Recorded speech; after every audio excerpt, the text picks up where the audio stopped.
सन पगहा धरव लाए पापाजी छूटी गेलन भैया भाभी छूटी गेलन सखी सब छूटी गेलन भैया भाभी छूटी गेलन सखी सब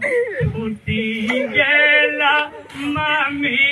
के सनही आए पापाजी छूटी गेला मम्मी के सनही आए पापाजी